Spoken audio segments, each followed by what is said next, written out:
Welcome to yet another edition of SA Music Box. Every week we take a deep dive into the SA Music Box of an industry person. This week our guest is Dharam Suraj, and Dharam will be unpacking his music box. He's an industry legend and has been with Universal Music for I think 37 years. This is the SA Music Box of Dharam Suraj.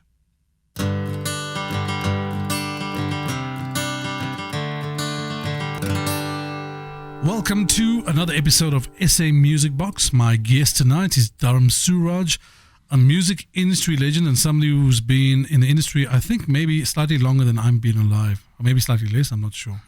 Dharam, welcome to the show. Your first time on SA Music Box with us. Thank you, man. Excellent. Now, Dharam, not many people may know this, but you've been, as I said, in the industry for a long, long time, 37 years. I've been with Universal for 37 and a half years, and now I'm moving into the 39 years of the music industry. Okay, that's a long time. That takes us back 4 decades now. What was your first job in the industry? Was it Universal? So now I joined the music industry when in the apartheid era, 1980, and I worked for EMI and the Gallo Group companies where they owned Music for Pleasure. And what was your first job there? My first job there was a stock controller where I used to buy in stock for Music for Pleasure. We used to distribute to chain stores. Yeah. So, MFP as they called it. MFP, right? they used to call it. So that's where I started off, and from there grew into the music industry. Okay, and what got you into that? Did you have a job? Did you work in any other form of music before that? No, I haven't worked. Straight off school, straight into the music business. Did you ever? Is that what you wanted to do, or it happened by default? My passion was music because I played Indian music. I played in a band. Yeah. So music is in our family. Oh, that's interesting. Right now, even my wife sings. My grandchildren are singing right now, performing as well. So what band? Indian music was Dilruba and Music Lovers. I own my own band. So traditional stuff. Traditional stuff, but more modernized traditional. I did not know that about you. And I've known you for a long time. Yeah. But I had no idea that actually happened. Yeah. So what sparked your passion for SA music and African music? I think when you work in the music business, you'll see the sales when it came to local music were like 10 times of what any other music was doing in the music industry. Yeah. And you get so used to this catalog that you're buying the stock and you're driving it and you listen to the next song coming out. And I think in the apartheid area, I spoke Zulu very fluently. I grew up with black people as well. I shouldn't say that, but I grew up with people of color as well. So it's something that just grew into me, and I love the music, the style of the music. So that's where your passion started from, because you've obviously been very influential in that particular genre of music or area of music, especially, the market was very simply divided in South Africa into what people call white music and black music, right? Correct. And the black music market was very successful in specific areas, especially gospel, Zulu trad, and that type of thing. Yes. I was very fortunate in MFP. I had to buy various genres of music, including Afrikaans. Afrikaans as well. I loved like Boy van der Suburbs and Anton Kroos and Karika Kezenkamp, Brabber Ray, Tommy Dell. Those were all huge artists in those days. You know? In the urban music, you'd have like the Steve Kakana, Abangani. Those were top. Ferrari was a group not existing now, but that was great music to listen. Like Hot Sticks Mabuso, he had a massive hit that time, as well. Who were some of the big artists that you work with that you can recall over the years that you admired? I admired it. Jimmy Ludlu was one of the artists, very talented, been in all the recording session with Jimmy Ludlu. I worked with the Kalawa group of artists, Tables, Mafikizola, Oskido, Mahuta, Spikiri. Yeah, that was a very successful group of artists. Very successful group of artists that I worked with there. I worked with Avra, grew the Deborah Fraser, a gospel artist. I grew a career and launched into the marketplace. I worked with Chico very, very closely with Chico. We traveled to Midham, we traveled to London together. So, the late Steve Sanyaka as well. So, I've worked practically with every artist that you can. Yeah, those are some of the biggest artists that the country has seen, which also makes me curious, and that's why you're on the show, with us in the audience tonight, because I'm really curious to find out what's in your SA Music Box and what were the 3 songs that you would have picked. So, what is your first song for SA Music Box? My first song I'll really pick is Brenda Fassie, Vulindlela. That's a top song. That's my top song. At the time, Vulindlela just meant open the road, and it just worked. It fitted into the way apartheid worked in this country, and things moved on. The roads opened, and we all are equal nowadays. I was at EMI when that was released because I think it was, if I'm not mistaken, it was off the album Memeza. It was off that album, which is a very high-selling album, as you know. Yes. And from an emotional point of view, I mean, what sort of memories does that song stir up? If you know Brenda Fassie, it brings back a lot of memories. Brenda was the lady, whether there was a meeting or no meeting, when she walked into the company, straight into the boardroom, and she loved doing certain things that people never did. And she was never shy, come in there, have a drink, make the noise. It brings back so much memories. I've had a few personal experiences with Brenda, and we were talking about Pino and Kevin earlier. We all sat in one big office, and Brenda used to walk in, come straight into our office, and we had all these T-shirts and CDs, and she'd basically just take whatever she wanted and leave, because she could. She was Brenda. Brenda. Yes. No, I worked with her with Chico, also recording songs, even though she was an EMI artist, but she was very used to me as well, and I used to be in Chico studios on her recording, so... Fantastic. Well, I think that's a great choice. It's a very strong emotional choice. That's Dharam Suraj's first pick for his SA Music Box. It's Brenda Fassie, Vulindlela.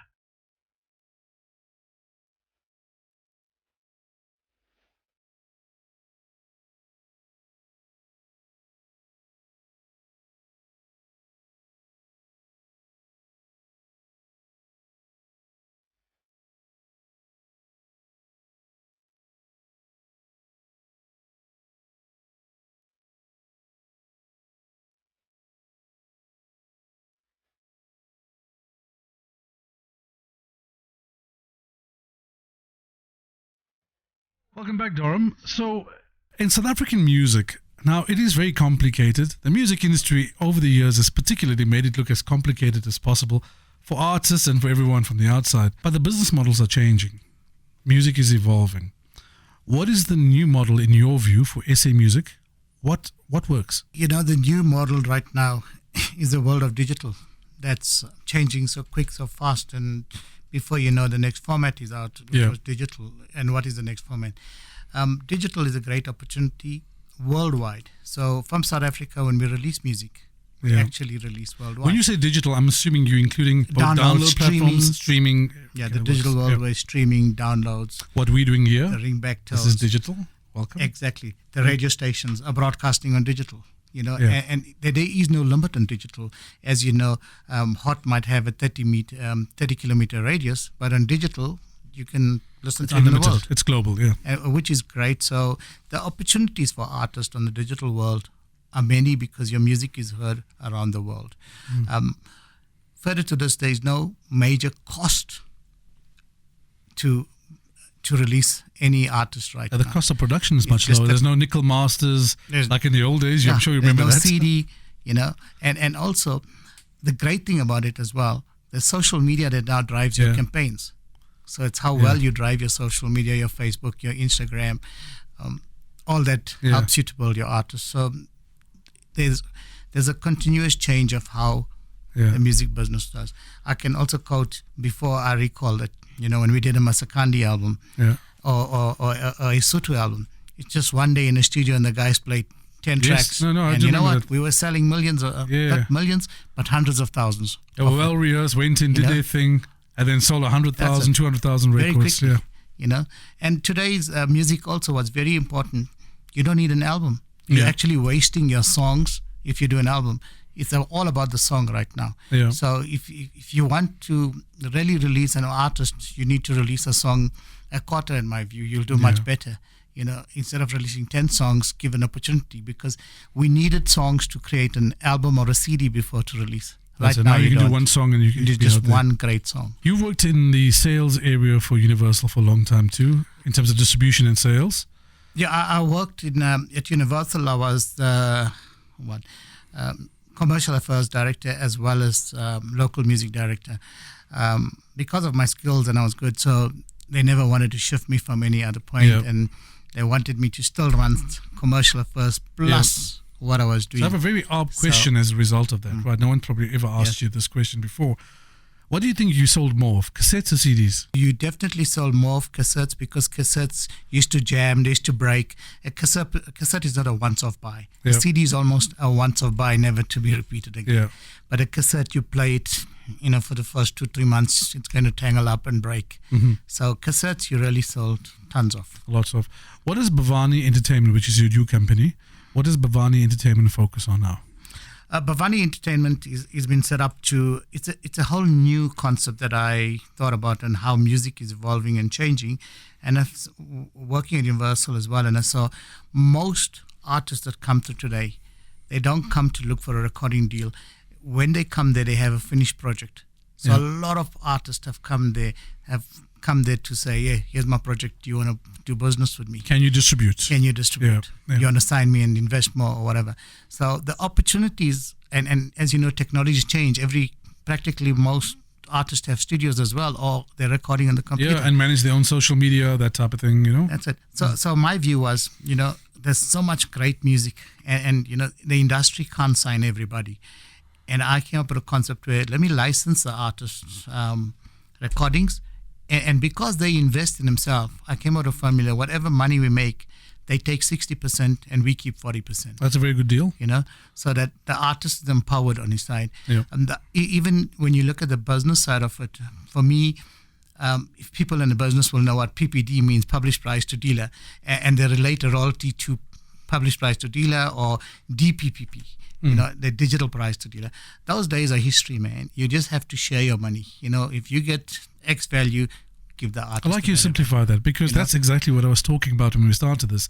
Is the music industry historically made it as complicated as possible for people to understand, and it's actually as simple as you just said: sell the product, share the money, and everyone wins. That's my view because, and I can assure you that the music industry will change to my formulas. I can see it. Because they lost right now. And the music industry has no experience right now. So very, very few people still remained with experience and knowledge within the music industry. So my formula is definitely going to be used in the industry. And it's a crying shame that even the industry hasn't changed with the times. And you see, I'll quote an artist, for example, Yvonne Chaka Chaka. She recorded in the 80s onwards. And in the world of digital today, we're making tons of money off her track, Mkamboti. For example, and she still earns 4% royalties. Yeah, I know. And there's no real investment. I've actually spoken to her about that some years ago, and she was still incredibly bitter and disappointed, and rightly so, that she never ever got what she deserved as an artist at the time, nor even now as a legendary artist. Yeah. Which brings us to your second song for SA Music Box. Yeah, that's one of the songs that I really love is Mkamboti by Yvonne Chaka Chaka. Fantastic. You've heard the story behind why Dharam Suraj's second choice for SA Music Box is Mkamboti by Yvonne Chaka Chaka.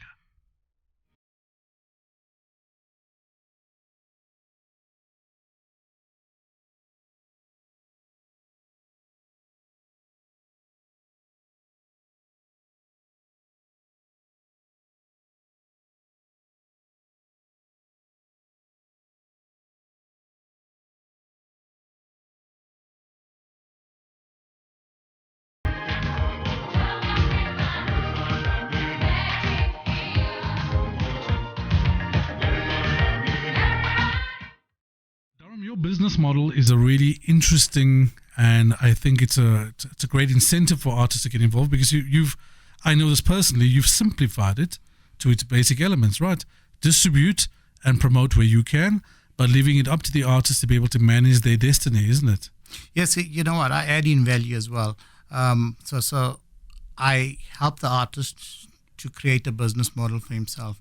If it's a label, I also help to set it up for them. Yeah. So the experience and knowledge I have, I always went to conferences and when people start introducing themselves, I have an MBA, this and that. Yeah, Dharam gets very scared. But I also stand up and say, I have Dharam has an MBA of experience, and today we can challenge it around the table. And I put my experience challenge to many, many boardrooms, to many international meetings as well. Well, listen, theory is easy, but you have a track record to say that you've been there and done that. Yes. You know? Yes, and that's so grateful that you can use that knowledge and experience for any business today in the world. So yeah, my formula, my contracts are 8 pages long compared to a 60, 70 page industry standard. Also further to this, I don't lock an artist to Bhavani. If he's not happy, he goes. If it's a relationship between myself and the artist or the label that we build on. That's it, yeah. Glad you mentioned the 60, 70 page contracts, because that's why I'm saying it was intentionally designed, because an artist, I can say that I'm an artist. The attention span of an artist on average is between 5 to 7 minutes, and that's page 8. Yeah. So, what type of artists are you looking to work with? You know, in the digital world, really, you're looking for good music, hit tracks that the consumers want out or the fans want to listen to, music guys. So I'm not limiting the genre. I actually want to do every kind of music, from Afrikaans to Indian music as well. It's something that's definitely going to be launched this year, but not covering international hits. Provided it can create its demand, right? Provided it can create its demand, and that because of the digital world, there's no major risks really into this music side of it, except the recording cost. And you're taking the risk away from the artist, actually. So. That's it. So yeah, I mean, I'm willing to help any artist. One thing Bhavani can't do is just release everything that comes about. So we do proper A&R. I have a team of people that work with me and do the A&R side of it. So there's some curation, quality control, so definitely you need that ultimately what's out there looks good and sounds good. How can people contact you? People can contact me on info@bhavani-net.com. info@bhavani-net.com. Yes. Okay. There you have it. So what's your last song for SA Music Box, Dharam? You know, another classic song that I really, really love, and it's a great group watching them perform, is Mafikizolo, Hamba Nawe. You know, that's a great choice. I recall going to Cape Town to open up a Boxer store for the first time in Cape Town at Khayelitsha, where people actually stood up on roofs to watch the performance in Khayelitsha. An amazing band, and that's an amazing song because it's a very emotional song. It has positive vibes. It just speaks of everything that we are as a nation, and it's a song that I love playing on this particular show. I played it a couple of weeks ago, but it's one of my favorite songs actually too, Mafikizolo. Great. That's Dharam Suraj's third and final choice for his SA Music Box, Hamba Nawe by Mafikizolo. Dharam, thank you for coming to SA Music Box and joining us tonight. Your insight and knowledge is invaluable.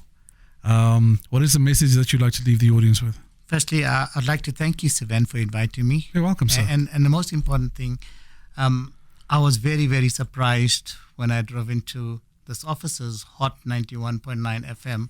The setup is amazing. Yeah, the station rocks. Yeah. This, without a doubt in my mind, this is the future of radio. Fantastic. Well, thank you for being a guest. I wish you all the best for Bhavani, and keep on keeping on with SA Music. Thank you very much. Thanks. Cheers. Bye. And that was the SA Music Box of Dharam Suraj. 3 wonderful tracks, wonderful insight into the industry, especially if you're a new and upcoming artist, of what to do and how to do it. Please catch his music box. Go onto Facebook and YouTube. Make sure you click on it, like it, share it. Thank you.